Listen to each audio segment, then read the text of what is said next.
I know, it's like it never gets like easier. Just gotta do it a couple times. Yeah. Okay, let's do this one more time. Let's do this one more time, guys.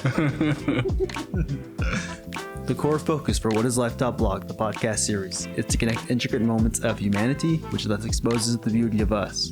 We believe that all humans contain a story, and that alone is worth sharing. Welcome back to Whatislife.blog, the podcast series. I'm your host, Charles Horace, and today's guest is Chad Bradley. And our topic for today is repatriation and Indigenous journalism. Chad, tell us, who are you? Thanks for having me, Charles. I really appreciate it. Hi, my name is Chad Bradley. I am an Indigenous journalist, originally from Mexican Springs, Mexico, over here in northwestern New Mexico.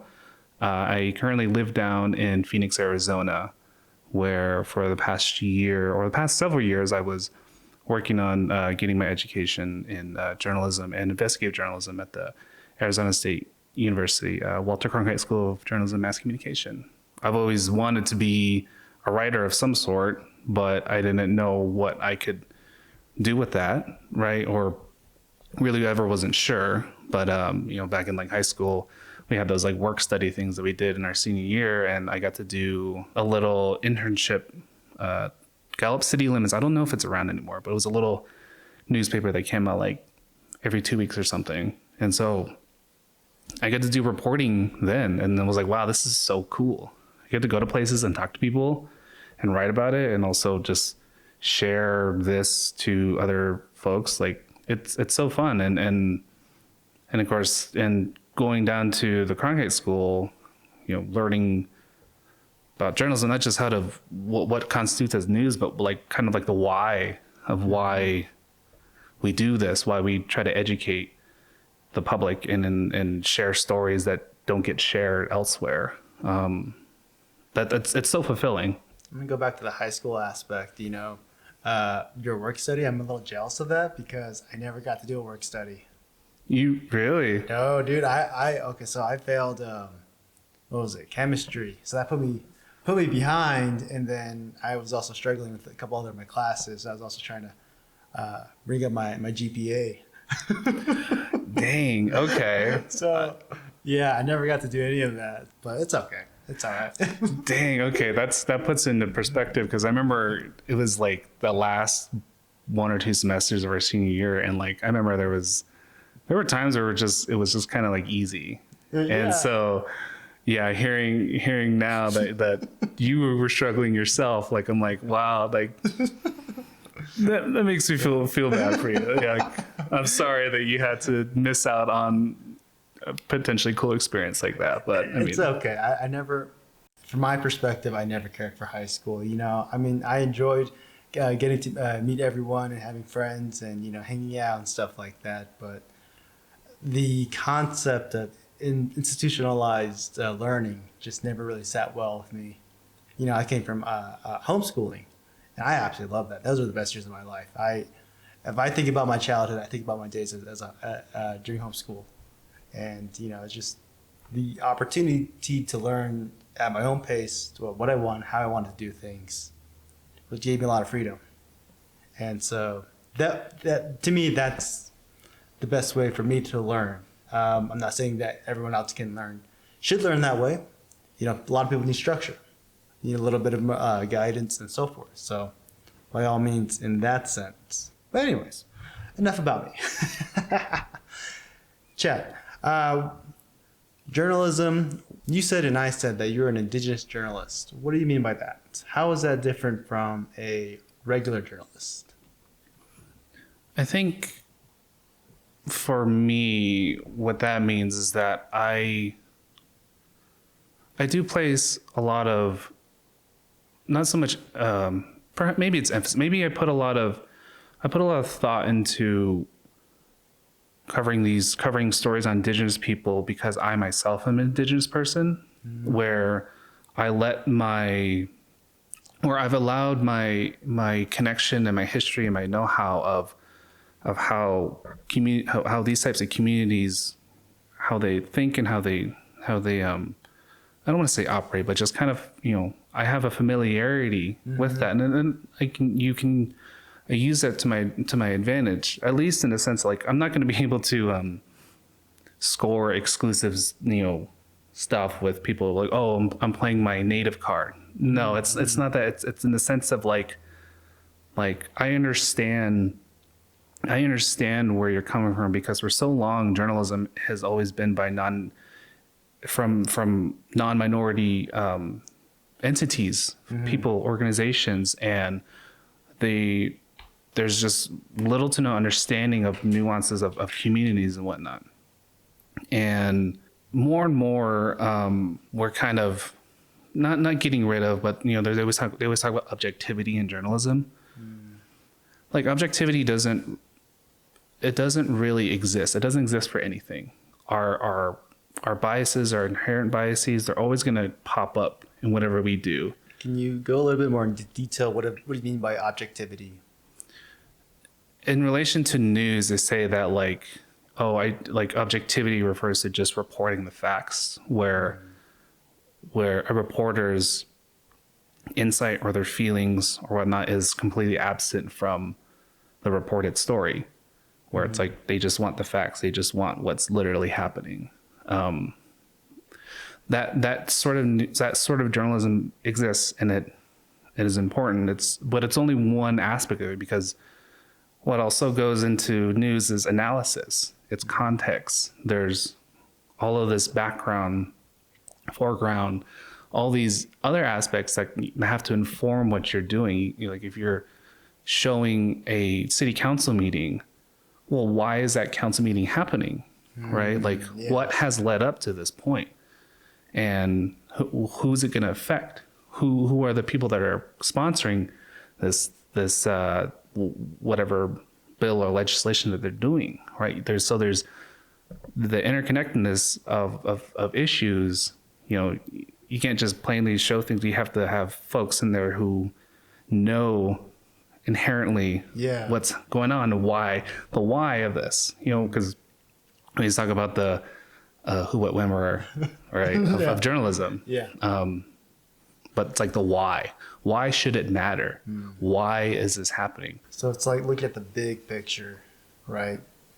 Looking at every aspect of what the story entails, not just one specific lens. Yeah, yeah, exactly. I think any journalist, like when there's a news story and it's like, I don't know, a couple hundred words, like there's so much time that a reporter has put into that. Like you've no idea how many folks they talk to, how many hours they've spent researching, documenting, doing all these things, all to condense it. And not so much condense it, but to collate it and put it in a way that's presentable to the public. Like people have so many notes, right? Like you spend so many hours editing or revising, doing all these things just so that the end product is like, well, this is a good analysis of what happened. Makes me think of, I guess, that kind of mindset challenges the narrative of fake news, don't you think? Because fake news indicates that there is one singular truth and everything else is kind of fake. Yeah, I think, fake news, it's like that's something that the public put on news, and it's mostly they do it because it's something that more so is used as like, oh, I don't agree with this truth, that way I'm going to call it fake, because it's maybe criticizing whatever they support. But it's like certain news outlets may lean toward one way or another, but news is news. But news is news, exactly. And what happened. Yeah. It's not, a lot of times there's no ulterior motive, because it's not up to the reporter or the news org to kind of tell you how to feel or think, right? It's up to the reader. It's like, well, this is what happened. This is what they told me. We're putting all this together, and it's up to the public, the reader, listener, to do that with what they want. Yeah, it kind of makes me think of like the narrative of what they put onto teachers in classrooms. You know, it's like, oh, the teacher is teaching my kid this and so forth. And I'm like, well, the teacher is doing their job. It's up to the kid to determine what they want to learn or listen to. You know what I mean? Yeah, it's like what's going to resonate with one person is going to be different than to another person. Yeah, yeah. It's just, you know, when you're trying to impart knowledge and things onto others, it's like, this is what I got. And this is, you do with it what you will. Yeah. In your journey as a journalist, what is your favorite thing about being a journalist? It's interviews. It's the people. Okay. Yeah. I love connecting with people. Especially it's very important with especially Indigenous journalism. Indigenous people, Indigenous groups as a whole, for so long they've been burnt by the media. They've been burnt by news. They've been approached by journalists that don't fully understand the nuances and complexities of who they are and in relationship to where they are and what they're doing. And they're kind of, you know, they're put into stereotypes, right? They're placed into that. They don't, and so there's already a mistrust. There's already big mistrust right now in media in general, where there's less and less trust in media. So it's like there's a growing importance in coming to communities and to people and saying, like, you know, I want to, like, genuinely connect with you. I want to hear what you have to say. I want to learn from you, because what you have is, like, important to talk about and it's important to show. And I want to, like, share, with your permission, I want to share with what you're doing with the rest of the world or anyone else who does it. Right. So doing that has been, it's so fulfilling, you know, and as mentioned earlier, I've been able to talk with folks from communities from all over. And the most important thing I learned from that is, like, you know, there's more that connects us than, like, divides us. Even though you're from a community that is 1,500 miles away from where my community is from, it's like, you know, but we still go through a lot of the same things. Our people have similar histories. What we've done, we've all dealt with assimilation, subjugation, colonization. You know, we're all part of this same system of abuse and having to live within this Western American system. And, you know, the only way we can get through is, you know, together. And so that, I think that's what has taught me with a lot of this, with a lot of the reporting and the folks that I've talked to. So it's the people. It's the people. I love that.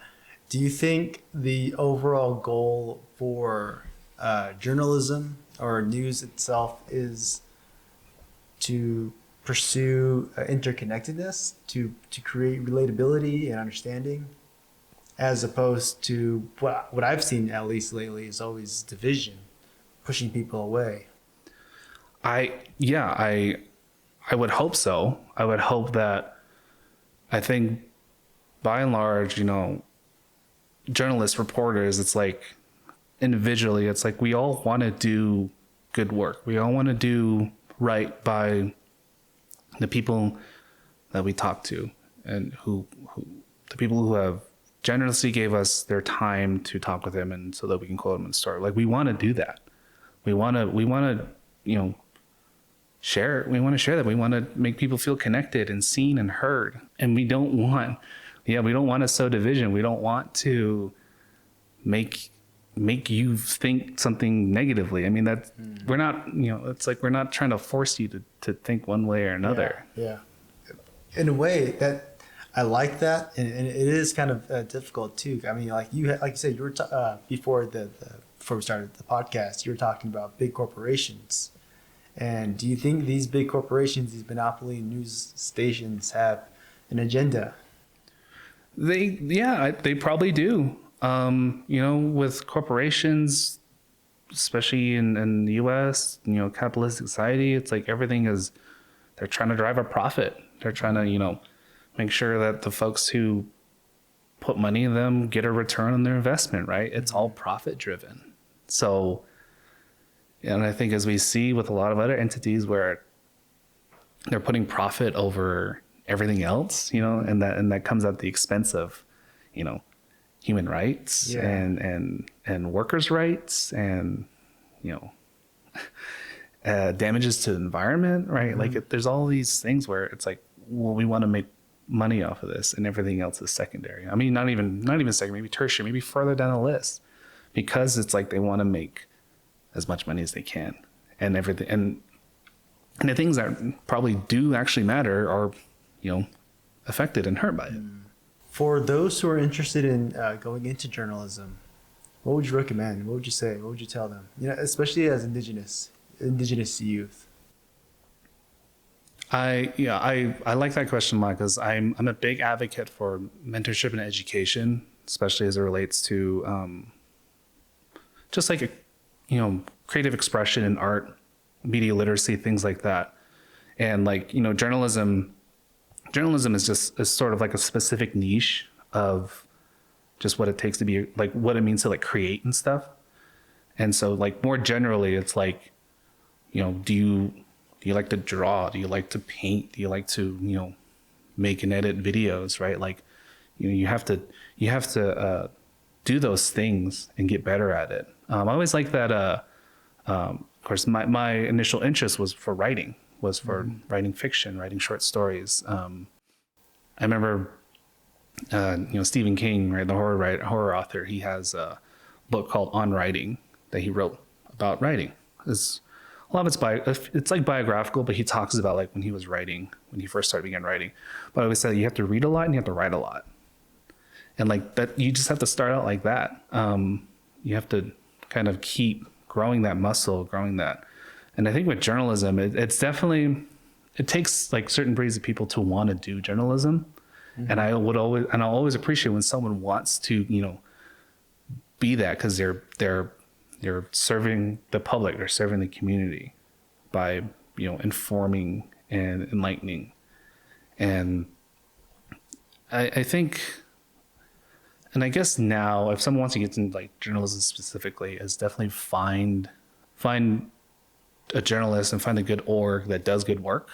And especially as it relates to indigenous communities. At least here in the Southwest, I think the Southwest, we're pretty blessed in the fact that there's so many indigenous communities, federally recognized tribal nations, right? And there's more often you can find a native journalist. And most journalists, they're nice to talk to. They're easy to talk to. You can reach out and say, hey, I'm interested, or I like your work, right? And just talk with them. And I mean, I sure would be always open for that. I mean, I'm not as You guys have it, Chad Bradley. Mentorship right there. For sure. Like there's a lot of journalists who have been in the industry. They've been in the industry for a long time, and they've done a lot and they do a lot of good coverage. And I certainly don't have the years under my belt yet, but like I've always appreciated their candidness and their connection, because it's like, we're all kind of in the boat doing the same thing, where we want to serve our communities and continue to educate and enlighten others.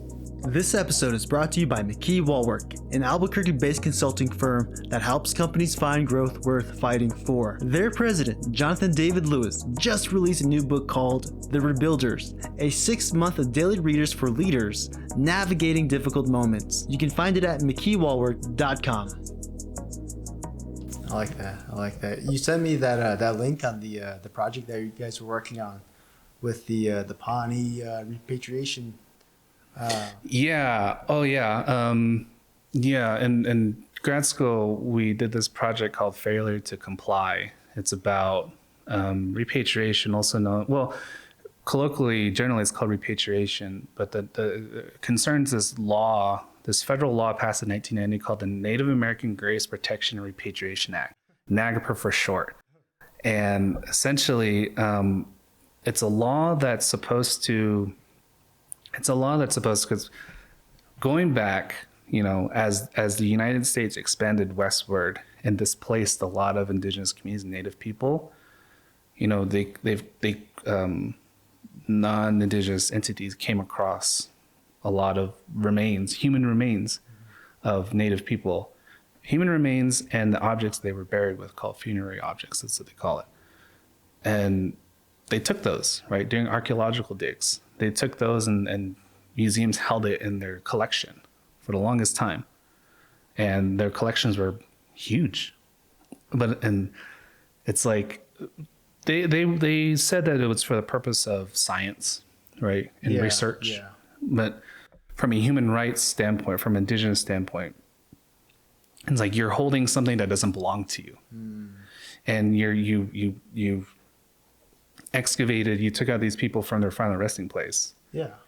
And so, like, that needs to be returned, because it's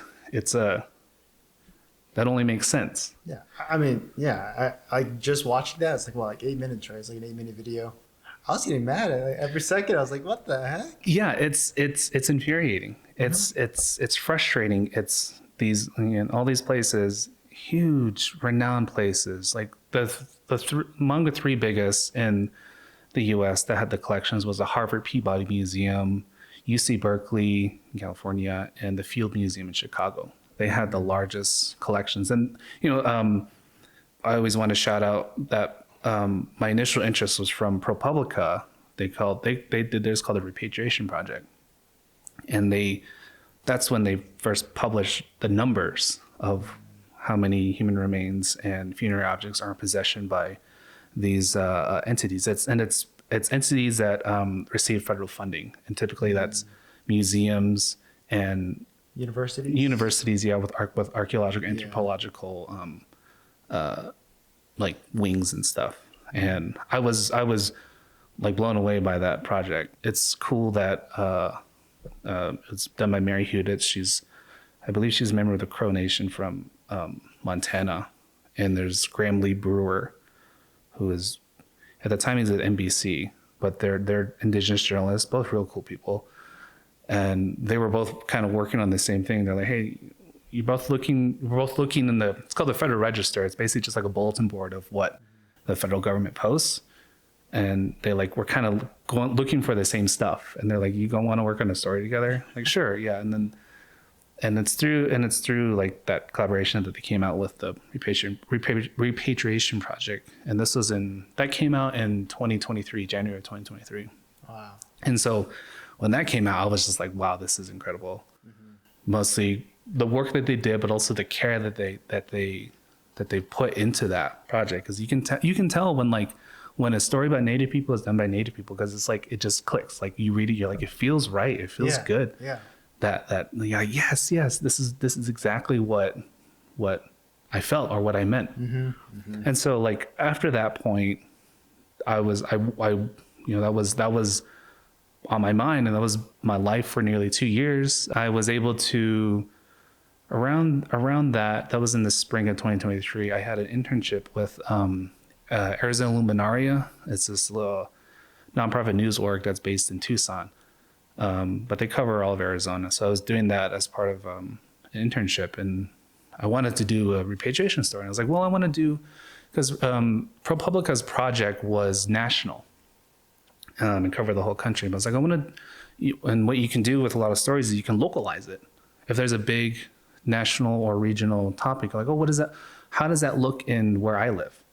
So it's really cool to kind of just like narrow it down to where you are. So it's like, oh, I want to look at how repatriation is in Arizona. So I wanted to do that. And my minor was in American Indian Studies, and one of my professors, my federal Indian policy professor, I was telling her that I was looking into this, repatriation, and she's like, oh, you should talk with James Wrightingham.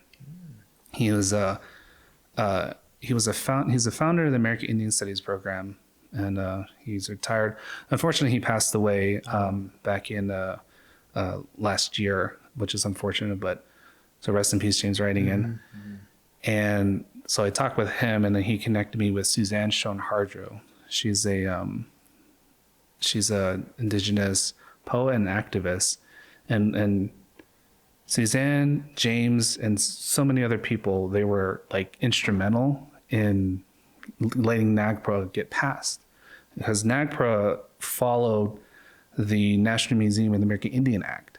And that's a great museum, by the way, the National Museum of the American Indian. Where's that at? That's in D.C. Oh, DC. Part of the Smithsonian. And Okay, yeah. See, I was going to, I went to New York 2 years ago, and I thought about going there, but they have one, the Museum of the American Indian. Mm-hmm. Yeah. The National Museum of the American Indian is part of the Smithsonian. And so it's part of, the whole mall where all the museums are. A couple years ago, I went to DC and I went to that museum, and it was really cool. And it's pretty much right in front of the Capitol. So the Capitol can see that museum. Dang. You can see the Capitol from where that is. So there's a lot of, and that's intentional. That was intentional. And so that there was that act, and then back in the 70s, there's the American Indian Religious Freedom Act.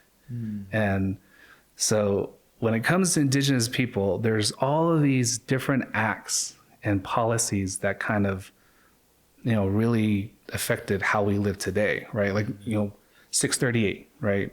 If 638 contract, you'll hear IHS say that. It's the Native, it's the Indian Self-Determination Education Assistance Act, and that's probably one of the most significant acts that are for federally recognized tribal nations, right? That allows us to make our own schools, make our own hospitals, make our own police departments. Have that sovereignty. It's because of that act, and just there's all these other acts that happen over the decades that kind of determine how we live today. And so, like, doing the research on like how far it goes back and stuff, because they were advocating for a lot of this stuff, for repatriation and all that, since like at least the 60s. They were trying to organize for it. There's this book on that's about the National Museum of the American Indian, and Suzanne has a chapter in it that's really cool. I have to look up the title again, so I'm sorry I'm blanking on that. But she was saying, like, recounting and that a lot of people were having nightmares and dreams and visions of people of ancestors who were restless. And so it's like that prompted so many people to kind of really mobilize to get those back.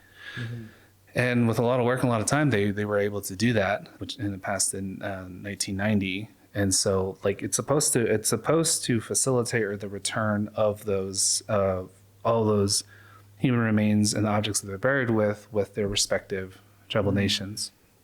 And I think if this is too technical, that's fine. Like, well, when I mentioned the Federal Register earlier, each institution, they have to, as part of the law, they have to inventory their collection.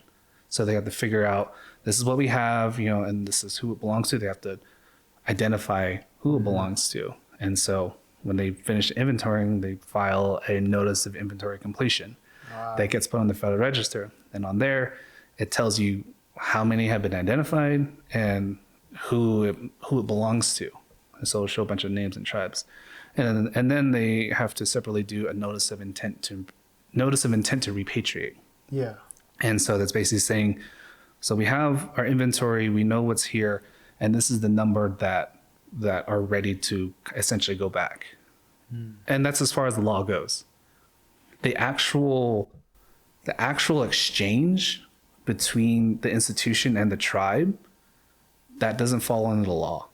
It has to be done in good faith with the institution and the tribe. Oh, dang. Okay. So the law only goes so far. And so for decades, for 25, 30 plus years, not a whole lot of progress is made to repatriate a lot of remains back to communities. And in that too, there's a lot of issues, like maybe a lot of institutions simply don't have the resources, they don't have the staff, they don't have the space, and that's the same on the tribal side too. Yeah, they don't. A lot of these tribes are small. Like we're both Navajo. We know that Navajo, we're the largest landmass size and enrollment size, right? Yeah.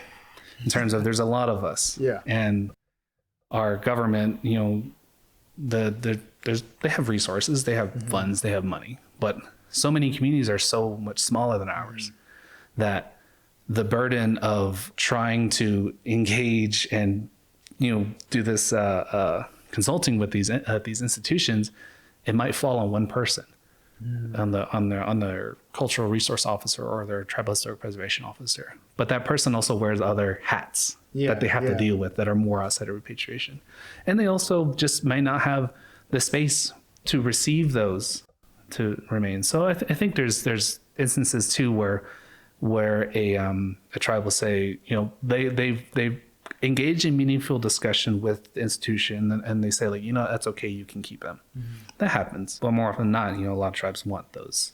They want their ancestral remains back. Yeah, indeed. I mean, it's when I was watching that video that you sent me, it was just like, man, they just see us as artifacts, and it's just like, it's messed up. Like, no, we're humans. We're just as valuable as any other person on this planet. You know what I mean? So I don't know. That really ticked me off. Yeah. It was the whole issue of repatriation stuff. It's like it really fired me up. And in the case of our project, Failure to Comply, we looked at Arizona's public universities, which is ASU, our own school, and also University of Arizona. Specifically the Arizona State Museum. It's essentially the state repository for archaeological things. And it's called Arizona State Museum because they're affiliated with the University of Arizona. So they also hold not only the remains that their school has found, but also what other state and federal agencies have found, like Bureau of Land Management or Park Service, right? It all goes to ASM. And also there was Northern Arizona University, but we didn't look into NAU because the remains that they had already been, made available for repatriation. So it's like, so in that sense, like, they did their job. Yeah. Whether those were actually returned, we don't know. But for this one, ASU and ASM had the largest collections. ASM had the largest collection. I think they still do, and compared to ASU's. But the difference between the two, though, was that out of ASU's collection, they had made less than 2% of their collection available for repatriation. Contrast to ASM, where they made it was almost like half. It was like 46% of their collection, and they had a larger collection. Huh. Wow. And so it's like, so why hasn't ASU done more on that? And that, it's an abysmal figure, saying 2%. Yeah. That's kind of crazy. See, that's why I left ASU. I don't blame you. But we showed that disparity, and I think even with that story, it was interesting how we were treated as well. ASM was way more receptive. We were able to sit down and interview with the folks that were available, folks that were responsible for running repatriation. So they were tried to be as open and communicative as they could. And then ASU, they would not really talk to us. Wow.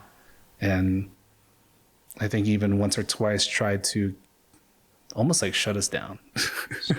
But it's free press, right? So it's like, luckily we had the support of our editors and our dean at the Cronkite School. So we still went ahead with that. And so we showed that disparity and the sort of injustice about all that. And I think I haven't looked into a little while, but I know that because ASU over the years too, they had a change in leadership and who manages that. And this was like in 2020, 2021. Because a pretty decent indicator of an institution's progress was just how often they would post to the Federal Register, how often they would post those documents saying, like, hey, we've done this and we've done this. And there was ASU had 2 or 3 in the span of 25 plus years. And then they had new people come in, and then they started publishing more. And then maybe a week or so, a couple weeks after we published our story, they put out a notice of intent. It was either NIC and NIR, but they were showing that they had done at least a little bit of work for that. And there was some shortly after that too, there was some possible funding that the governor of Arizona, Katie Hobbs, was saying that could go to ASM, because ASM, they needed more resources. They need more staff. The space that they had was not like adequate. So they needed more support, resource wise, financial wise. I'm not sure where that sits now, but at least it's like, you know, the state entities and state folks, they saw what our story said, what our project did. That's the power of journalism, right? It was such it was a hard experience, because it's not easy doing a big project like that where there's so many aspects to it and you have to keep track of so many things. And it was really important to me because I was the one who pitched that story.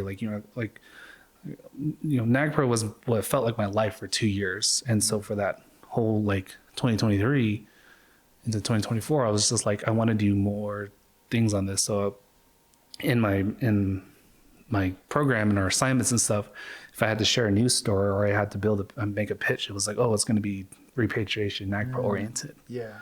And in one of our classes, we had to come up with a pitch. We had to come up with a pitch for a project that we were going to do that following semester. And they went with mine. My good friend Christopher Lamalco, who's in my cohort, and he's a member of the Gila River Indian community. He and I, we fashioned that pitch. And our professor for that course was Len Downey. For folks who don't know, Len Downey, he used to be an executive editor at Washington Post, and he was around during Watergate. He was in the office. So Len Downey's kind of like a legend. He was our professor for that. And he really liked our pitch. He really liked what we put together. And so the following semester, the beginning of 2024, our next professor, his name is Ken Foskett. We went with my pitch, and we all worked on it. My whole cohort, and 8 of us, we all worked on that project. And it was, I think, because it was also my maybe because I felt like I had a lot of ownership toward that as well. It's just like I wanted to make sure that we were going to do it right. That we were when we were talking with people, that we were going to do it on their terms, and that it was going to be people focused. Because in journalism, it's like the data and the news and the hard facts, yes, they're integral and they're important to it. In the case of this story, it's always the people that are the most important. Yeah. Because we're not just talking about numbers on a sheet of paper. Yeah. Right. It's like grandma, grandpa. You know? Yes, exactly. It's like these were people. These were your ancestors, and they were taken from when they were resting and they haven't been returned home yet. So having that in mind was important. Didn't they do something like that with Dramina? Or one of those war heroes, where they took the skull and to analyze the brain? Oh, I'm not sure about that in particular, but it sounds like in line. So it's it's stuff like that where it's like you were saying earlier, where it's kind of like a dehumanizing. It's like seeing us as test subjects and not like people. Trying to determine what made this guy so intellectual, what made him such a good war strategist, kind of thing. But yeah, okay. You're getting me all riled up now. But yeah, hey, yeah, I feel that. It can be tiring to continuously have to confront the atrocities and the inequities of our existence. And as a journalist, I look at that all the time. It's, especially with all that's going on right now, it's like there's a lot of bad news. There's a lot it's like we don't want to live in historic times. It sucks. At least for me and how I try to handle it is always like, well, how can I showcase strength and hope? And especially for Indigenous communities, like, we got to keep showing like resilience and perseverance and highlighting those best parts of us. And that despite all that's happened to us, right, we're still here and we're still trying to progress toward like a better future. and at least for me, for that project and for the other work I've done, that's what I want to do. You know, you want to like hopefully inspire hope and like, hey, there's still something good to come out of what we went through. You were mentioning earlier too, before the podcast, the desert journalism. Oh yeah, the term news desert. Yeah, news desert. Yeah. Talk about that. What do you mean by that? Yeah, so I think a news desert is essentially it's an area where there's like not that many sources of news. Usually the biggest examples of that are rural areas. Yeah. Like I think a healthy news ecosystem is having like a mixture of like maybe there's a newspaper or radio station, television station, and maybe there's, especially now with nonprofit news orgs, because nonprofit, they would kind of specialize in a certain type of news and that are covering maybe more regional things. So you have this mixture of news sources for a particular area. And news deserts are where it doesn't have that ecosystem. Maybe at best has one or two. Maybe it only has one. Or maybe it has none. Maybe there was a town newspaper that was there for decades, but it's not, or it would still be considered news desert because that's the only source of like news. And even when it's gone, you know, there's no local news. Local news is so important. Where in a news desert, it's like the only way they can get news is through like regional, national news entities. But it's like there's no news about my particular town, my particular city. So a news desert, and especially for a lot of indigenous communities, and especially Navajo Nation, right? It'd be considered a news desert because it's like, especially in Navajo Nation, there's really only like one major, one major like news source, the Navajo Times. Like you can say Navajo Hopi Observer, but like that's also that's Hopi, that's Western Navajo. That's also covers Hopi. So it's like their coverage isn't related to over here in Eastern Navajo. Yeah. So I think about my parents, because my parents, like, their source of news is, of course, the local TV news, which really comes from Albuquerque, right? Yeah. So they cover northern and central New Mexico, but not so much western New Mexico. And then the other sources are maybe stuff on Facebook or even from other nonprofit news orgs that I've showed them, especially my dad, because I've sent him links of like, you should check out this news org because they're good. Yeah. But it's like you can only get what you can get, and that's a problem.